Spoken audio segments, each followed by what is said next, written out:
patungkol sa customer na inagaw at galawang sipsip. At may kasama pang kabuhayan na nalusaw. Humanda na sa kanilang dikdikang laban, matirang matibay sa Sip-Sip Hooray! Sa kanilang trabaho ay wala raw personalan. Pero bakit ganyan? Nauwi raw sa palakasan at siraan? Alam ko po sa kanilang dalawa, meron po talaga silang hindi pagkakaintindihan tungkol sa guest. Meron silang sulutan, tapos lagi sila nagtatalo. Kasi nagkakaroon sila ng problema, siraan, lalo na kapag nakatalikod ang bawat isa. Pero pag magkakaharap naman sila, okay naman sila. Minsan na-overwhelm sila ng mga pagbibiroan nila, minsan nagiging personalan. Kaya, ayun, minsan nagkakaroon sila ng mga alitan, mga traiduran, ganyan, siraan. Sino kaya sa kanila ang mabubuking sa maling paraan ng pambubuking? Mag-arap na lang kayo para no more backstabbing! Ayon ang kanilang pinag-aawayan at siya ang nagsasabing siniraan ng isang sip-sip na katrabaho kaya siya natanggal sa kanyang sariling trabaho. Carla, humarap ka na!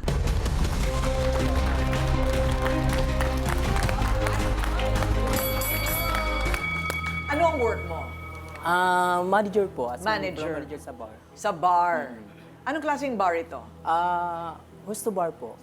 Hosto bar. Gay bar, parang ganun. Ay, may ganun talaga. Wala akong alam dyan, Ate Coringa. Wala akong Uy, alam hindi. dyan. Alam ko gay bar, pero ang tawagan pala nila ngayon, hosto bar. Parang ganun na po rin yung ano namin. O yung mga gumigiling na mga... Sampulan mo naman kamera. Yan, sabi ko na nga. Well, audition. Audition. Ganito ba? Sa... O, yan. Tama ba ang galawan?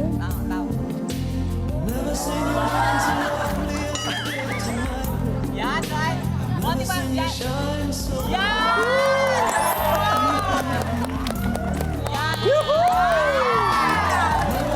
Yan, ganyan! O, dito na banda, dito na banda!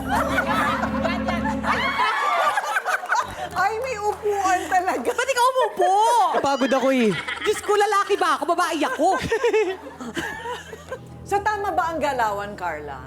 Tumpak. Tumpak! Talaga to. Hired, kumbaga hired. Oo. Oo, Package talaga siya. Package talaga siya, o biro mo. You'll never go hungry, Ryle. Yes. So, gaano ka nakatagal floor manager sa isang bar?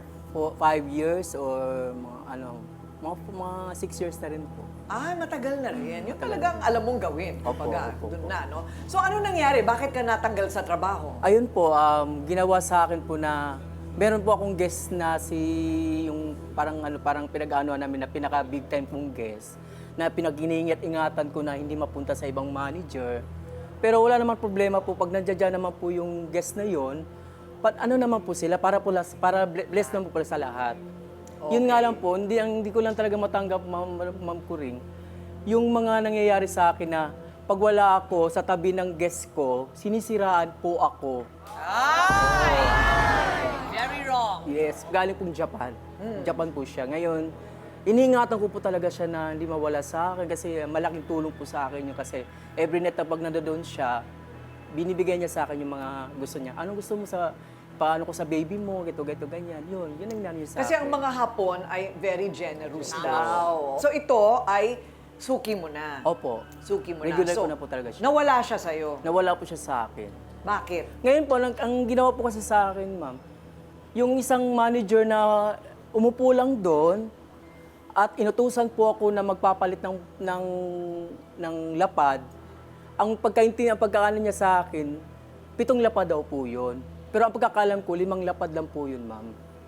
Okay, sabi niya 7. Oo, 7 lapad daw yun. Oy, paliwanag natin yung lapad, baka hindi alam ng lahat ang lapad. Okay, paliwanag mo, girl. Ang lapad is yung 10,000 yen. Ang kapalit nun, minsan napalitan Ate Coring 3,700, or 3,635 pinakamababa. So sa Ayun. isang lapad, 3,500 pinakamababa. Ayun. Malaki rin. Kasi Malaki. kung yung 5 na lapad kesa sa 7 na lapad, Yes. ano? Malaking Oh, difference. malaking difference. Okay. So, ngayon, ano sabi mo? Wala talaga 5 lang yun. Wala po talaga sa akin kasi ako honest po talaga ako sa sarili ko dahil unang-una may anak ako kasi ayoko yung mapunta sa akin yung karma sa anak ko. Oo, tama, di ba? Oo. Kaya ginagawa Ay, may ko anak talaga. ka? Opo, ma'am. Anak ng tunay mong anak? Anak ko po Totoo talaga. ba? yun. May asawa ka? May asawa po akong babae. Ay, may asawa daw siyang babae. Ay, iba rin, iba rin. Ang busilak naman ng puso ng iyong asawa at mahal ka siguro talaga niyan. Ano po ma'am, inintindi na lang po niya kasi alam naman niyang wala naman po akong ibang trabaho na pwede kong gawin. Oo. Bali po, una po yung asawa ko na may anak ako, nandito po yung pangalawang asawa ko. Meron ka Pangalawang una. asawa. Kasi iniwan po ako nung una, pero may anak kami po nun ma'am. Okay.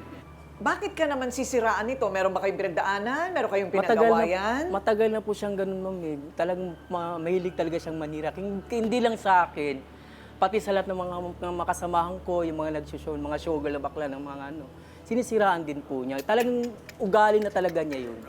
Oo. Pero bago itong mangyari, marami na bang nagrereklamo laban dito sa ano? Nirereklamo mo rin? May ano din po, may nagreklamo po din sa kanya ng waiter. Oo. O tsaka hosto, ganyan. O, yung model, nag-ano sa kanya. Anong nirereklamo sa kanya? Ayun, binubuk niya sa labas, ganyan.